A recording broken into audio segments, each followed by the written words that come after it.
La guerra es de vital importancia para el Estado. Es el dominio de la vida o de la muerte, el camino hacia la supervivencia o la pérdida del imperio. Es forzoso manejarla bien. No reflexionar seriamente sobre todo lo que le concierne es dar prueba de una culpable indiferencia en lo que respecta a la conservación o pérdida de lo que nos es más querido. Y ello no debe ocurrir entre nosotros. Hay que valorarla en términos de 5 factores fundamentales y hacer comparaciones entre diversas condiciones de los bandos rivales con vistas a determinar el resultado de la guerra. El primero de estos factores es la doctrina, el segundo, el tiempo, el tercero, el terreno, el cuarto, el mando y el quinto, la disciplina. La doctrina significa aquello que hace que el pueblo esté en armonía con su gobernante, de modo que le siga donde sea, sin temer por sus vidas ni a correr cualquier peligro. El tiempo significa el yin y el yang, la noche y el día, el frío y el calor, días despejados o lluviosos, y el cambio de las estaciones. El terreno implica las distancias y hace referencia a dónde es fácil o difícil desplazarse, y si es campo abierto o lugares estrechos, y esto influencia las posibilidades de supervivencia.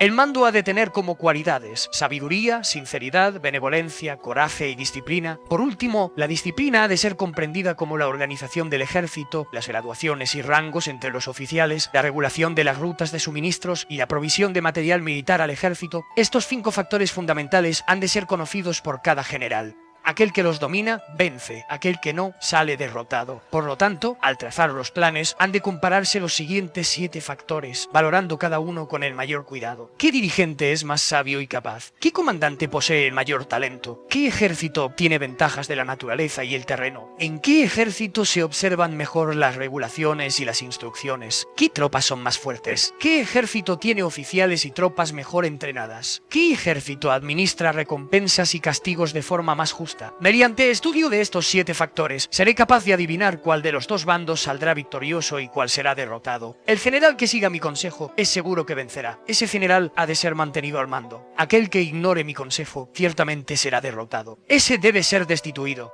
Tras prestar atención a mi consejo y planes, el general debe crear una situación que contribuya a su cumplimiento. Por situación quiero decir que debe tomar en consideración la situación del campo y actuar de acuerdo con lo que le es ventajoso. El arte de la guerra se basa en el engaño. Por lo tanto, cuando es capaz de atacar, ha de aparentar incapacidad. Cuando las tropas se mueven, aparentar inactividad. Si está cerca del enemigo, ha de hacerle creer que está lejos. Si está lejos, aparentar que se está cerca. Poner cebos para atraer al enemigo. Golpear al enemigo cuando está desordenado. Prepararse contra él cuando está seguro en todas partes, evitarle durante un tiempo cuando es más fuerte. Si tu oponente tiene un temperamento colérico, intenta irritarle. Si es arrogante, trata de fomentar su egoísmo. Si las tropas enemigas se hallan bien preparadas tras una reorganización, intenta desordenarlas. Si están unidas, siembra la disensión entre sus filas.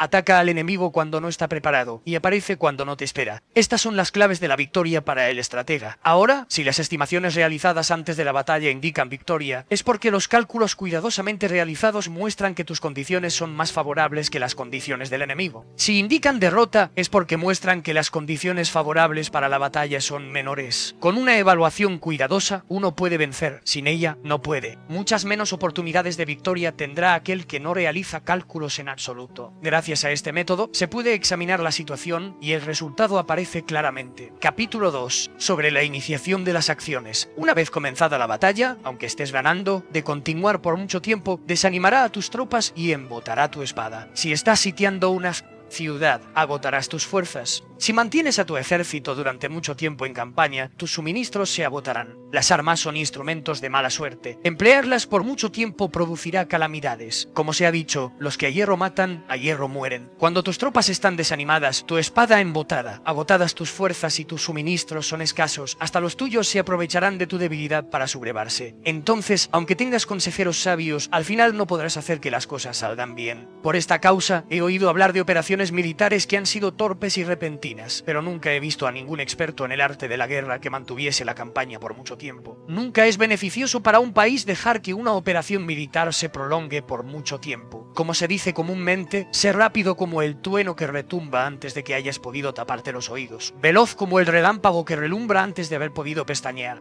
Por lo tanto, los que no son totalmente conscientes de la desventaja de servirse de las armas no pueden ser totalmente conscientes de las ventajas de utilizarlas. Los que utilizan los medios militares con pericia no activan a sus tropas 2 veces, ni proporcionan alimentos en 3 ocasiones, con un mismo objetivo. Esto quiere decir que no se debe movilizar al pueblo más de una vez por campaña, y que inmediatamente después de alcanzar la victoria, no se debe regresar al propio país para hacer una segunda movilización. Al principio, esto significa proporcionar alimentos para las propias tropas, pero después se quitan los alimentos al enemigo. Si tomas los suministros de armas de tu propio país, pero quitas los alimentos al enemigo, puedes estar bien abastecido de armamento y de provisiones. Cuando un país se empobrece a causa de las operaciones militares, se debe al transporte de provisiones desde un lugar distante. Si las transportas desde un lugar distante, el pueblo se empobrecerá. Los que habitan cerca de donde está el ejército pueden vender sus cosechas a precios elevados, pero se acaba de este modo el bienestar de la mayoría de la población. Cuando se transportan las provisiones muy lejos, la gente se arruina a causa del alto costo. En los mercados cercanos al ejército, los precios de las mercancías se aumentan. Por lo tanto, las largas campañas militares constituyen una lacra para el país. Cuando se agotan los recursos, los impuestos se recaudan bajo presión. Cuando el poder y los recursos se han agotado, se arruina el propio país. Se priva al pueblo de gran parte de su presupuesto, mientras que los gastos del gobierno para armamentos se elevan. Los habitantes constituyen la base de un país, los alimentos son la felicidad del pueblo. El príncipe debe respetar este hecho y ser sobrio y austero en sus gastos públicos.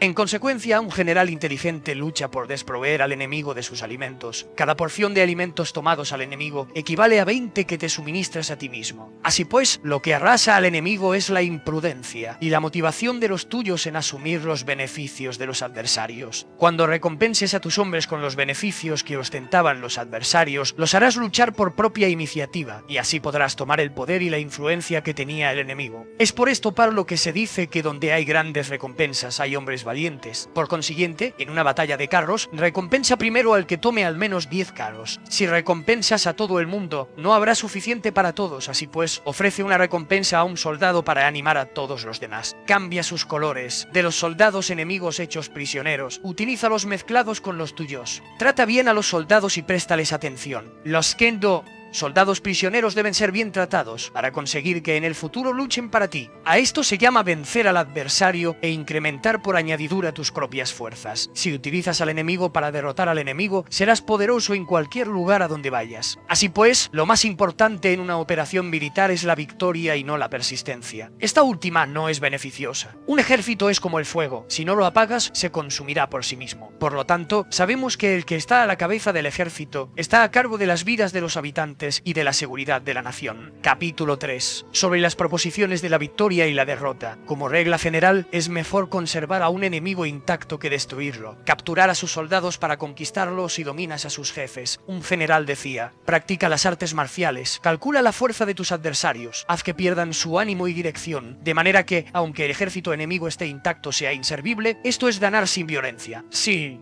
Destruyes al ejército enemigo y matas a sus generales, asaltas sus defensas disparando, reúnes a una muchedumbre y usurpas un territorio. Todo esto es ganar por la fuerza. Por esto, los que ganan todas las batallas no son realmente profesionales. Los que consiguen que se rindan impotentes los ejércitos ajenos sin luchar son los mejores maestros del arte de la guerra. Los guerreros superiores atacan mientras los enemigos están proyectando sus planes. Luego deshacen sus alianzas. Por eso, un gran emperador decía: el que lucha por la victoria frente a espadas desnudas no es un buen general. La peor táctica es atacar a una ciudad. Asediar, acorralar a una ciudad solo se lleva a cabo como último recurso. Emplea no menos de 3 meses en preparar tus artefactos y otros 3 para coordinar los recursos para tu asedio. Nunca se debe atacar por cólera y con prisas. Es aconsejable tomarse tiempo en la planificación y coordinación del asedio. Por lo tanto, un verdadero maestro de las artes marciales vence a otras fuerzas enemigas sin batalla, conquista otras ciudades sin asediarlas y destruye a otros ejércitos sin emplear mucho tiempo. Un maestro experto en las artes marciales deshace los planes de los enemigos, estropea sus relaciones y alianzas, le corta los suministros o bloquea su camino, venciendo mediante estas tácticas sin necesidad de luchar. Es imprescindible luchar contra todas las facciones enemigas para obtener una victoria completa, de manera que su ejército no quede acuartelado y el beneficio sea total. Esta es la ley del asedio estratégico. La victoria completa se produce cuando el ejército no lucha, la ciudad no es asediada, la destrucción no se prolonga durante mucho tiempo, y en cada caso el enemigo es vencido por el empleo de la estrategia. Así pues, la regla de la utilización de la fuerza es la siguiente: si tus fuerzas son 10 veces superiores a las del adversario, rodéalo; si son 5 veces superiores, atácalo; si son 2 veces superiores, divídelo. Si tus fuerzas son iguales en número, lucha si te es posible. Si tus fuerzas son inferiores, mantente continuamente en guardia, pues el más pequeño fallo te acarrearía las peores consecuencias. Trata de mantenerte al abrigo y evita en lo posible un enfrentamiento abierto con él. La prudencia y la firmeza